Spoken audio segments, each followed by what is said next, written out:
Dünyanın ilaki bir yerden soraptı. Ama Allah'ın namahrem bilen elleşmek necdir diye. Ben ne mi diyen sen dedim ben. Sen ne mi diyen ne mi diye. Namahrem bilen elleşmek ne mi? Ben bana sen sorun öyle cevap da sen dedim. Namahrem bilen elleşmek ne mi diyenin ne mi dedim. Mehreme elleşmeklik halal oluyor. Namahrem yani haram diye ayttık da dedim ben. Namahrem elleşmek haram da ne?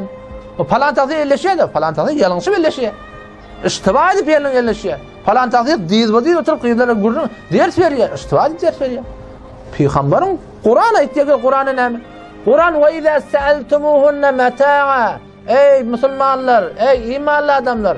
Sahabalara ayettir Hasan Allah Teala. Sahabalar yani yürek doğru adam yok. Ağır baş yürek doğru sola. Ve izâ se'eltumuhunne metâ'a. Ey Peygamberin yaralları. Peygamberin helelerinden bir daha sorasanız. Fes'eluhunne min verâi hicab. Perden izinden soran deyiptir. Nerede soran oli?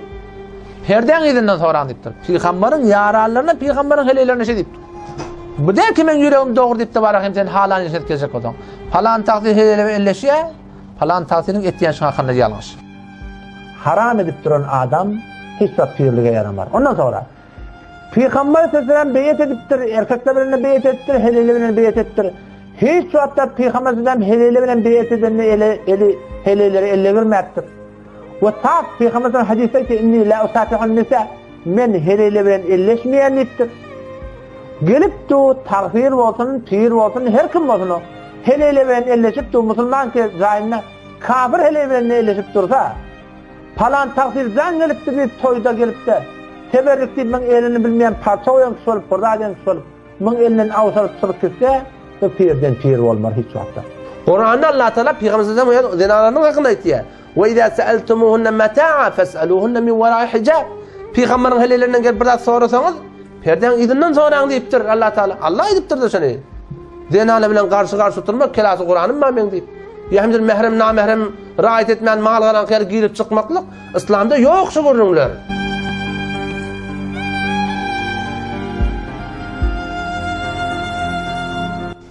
Ne yaparım moliye şizattır onunla bolaptır onunla. Nereden tapılıptır onunla? Kitapta yok bolsa, şeriatta yok bolsa onunla nezre olup bolayaşı. Nezre olup bolayan iletişim Müslüman doğru. Bizim aramızda bir yanlışlar var. Şu bizi bedbaktiye talaqlı. Qatı bir günahkarçılığa talaqlı. Bizim bela nispet köplen hücrelerimizde diyeyin. Hemmetin nede? Muhlis hücrelerde bağ içinde. Köplen hücreler bizim hücrelerimiz karxanayı ahunsazi olur. Ahun beceriyorlar. Ötön yıl yalakems kaptallak ovada 4 nefer ahun ettiler. Biri ödil bilen ayttir. Men yıla bir çün hücre var yani. Yıla bir çün hücre var yani. Biz tanıyatın şoları. Yelimni alıp satıp gelip ya, mal alıp sat ya. Ondan sonra onu deri işlek gelip ya, kör taptağına satıp gelip ya. Ahun böyle işlemesin, işlesin biz öyle işimiz yok. Yani görün şunu, şıla adamı hücreyen adam size, hücreye baranak, yıla bir var ya, iki var ya. Sen okuyanak doğrusula. 4 yıl 5 yıl okuyuptur, gidiptir, ola. Bağdarlı işlek falancan gel, sen ne ahun var.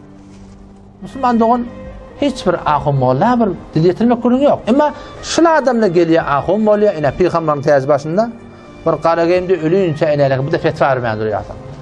Bilenak, doğruyun sen aydanak, gelliydin bari aradı. Sen doğruyun de bilenak, eğriyinde bilenak. Ne yapalım bilmeli, okuyayım aptıra gözüne döneyim. Şıla olsan bizim aramında bedbaktı döretti. Bunlardan ne ortadan daha soruldu. Kimden sorulmalı? Bir dine, diyaneti, bir bilyen adam.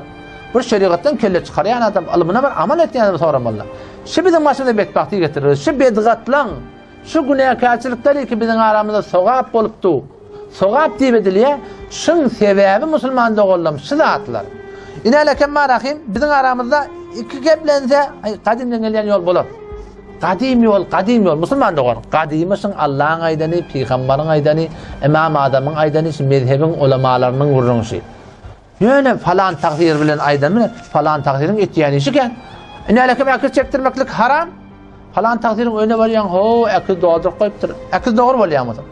Peygamber sallallahu hadisi, la yedhulul melaike, ferişteler girmeye, beyten ol bir öykü fihi suretun ev kelbun, her bir öydeki candarın aklı olsa, it bolsa ferişte girmeye deyiptir. Falan takdirin ihtiramı cayinle, çünkü falan takdir haram ediptu.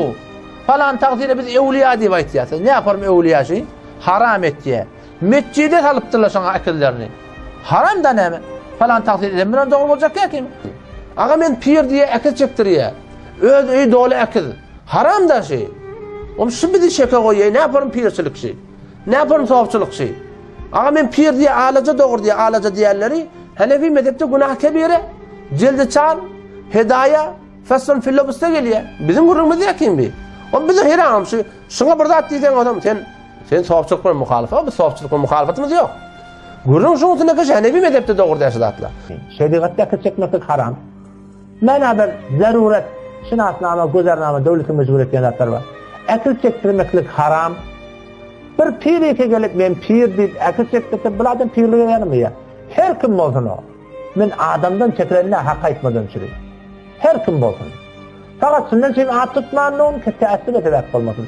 Gidin Hanefi mezhebi tahkik etten görün. Hanefi mezhebi tahkik edin. Akıl çektirmen hukmu ne yani? Haram. Falan insan falan pir edenine halal ol yani. Ne kimse şunu evliya diye baytiyartınız. Belki Allah'ın velisi olsun ama ne yaparım evliya kişi bile bile durup akıl çektiriyor. Siz şunun albümünü önünüzde var akım. Şu pir deyip veren adamların öylerinde şunun albümü var kullu. Ne yaparım şu adam pir olmalı ki, veli olmalı ki bile bile durup haram etsin. Şunun üstünden gurrum var da. Veli diyorlar günah eder, onun gurrum yok. Ama bilip durup günah etmeklik o şunu var akım. Ulu inanı cay etmeklik, şu bir olokan bir yanlışlık. Şu adamın veliliğini gurrum varmışlardı. Öyle bulbul ya sayra oturunun o destan hekayet edip arada da bir gurun var ya bilmeyen cergelanla bir denanı peygamber ruhaniyetini görüptür. Oğam sonra ağlavati ben dedim baba şey ağlavati şu adam dedim ben. Özü ahun. Ağlavati Allahvati peygamber ruhaniyeti getir falan. Bir denana o da aybaş bir denana mı? Diş görüptür mü? Bir daha etmiyor. Diş filan şulakla sabit bilen gözün o dönelim. Sen ne botturun milletin başlığı erteki kıyametine ne cevap vermeli? Kur'an tefsir ediliyor Türkmen hekat bilen. Tarafı kettiye Kur'an'da var kadet. Kur'an böyle şu hekat desamla tefsir ediliyor. Hulasa bizim avval ahir kaçar yerimiz yok. İnelekem ölüm ma'ude. Kul innel mevtellezî tefirrûne min. Allah şey diye. Şimdi Allah diye. Kul ayet edisul Huda. İnnel mevtellezî tefirrûne min. Bişek ol ölmü kesin şundan kaçıyardınız. Fe innehu mulâkîkum. Bişek şol ölümün ölsiz mülâkat edecek. Öyle bizim gidin şükret bir yarın. ثُمَّ تُرَدُّونَ إِلَى عَالِمِ الْغَيْبِ وَالشَّهَادَةِ. Ondan sonra zahir batını bilen ol Allah karşısında olup eltilersiniz. ثُمَّ يُنَبِّئُكُمْ بِمَا كُنْتُمْ تَعْمَلُونَ. Ondan sonra şu ettiğin işinize haber verir. Kabattan ne yaparım? Eğer işleriniz doğrulap da hak ettiğin Allah Teala hemicen haber bular. اَيْنَمَا تَكُونُوا يُدْرِكُّمُ الْمَوْتِ. Her yerde bolsanız ölüm size yetişir. وَلَوْ كُنْتُمْ فِي بُرُوجٍ مُشَيَّدَةٍ. Eğer kendiki ulukan avadallanan borçlarda bolsanız. وَمَا كَانَ لِنَفْسٍ أَنْ تَمُوتَ إِلَّا بِإِذْنِ اللّٰهِ. Hiçbir canlı zat ölecek dermeler Allah Teala'nın icazeti bilen izni veren olacak. وَكِتَابًا مُؤَجَّلًا. Belli vakti var onun. Allah Teala'nın ilminle. O zaman şu taydan dine diyanete inşallah kaimdir öyle. Her zatı ulamalardan soraptır öyle. Mesaili ihtilafinin hakkında Müslüman doğulan soran ulamalardan haqqa yetecek bolsan müteessifane bolmalarda da ihtilaf mantıqada boluqly.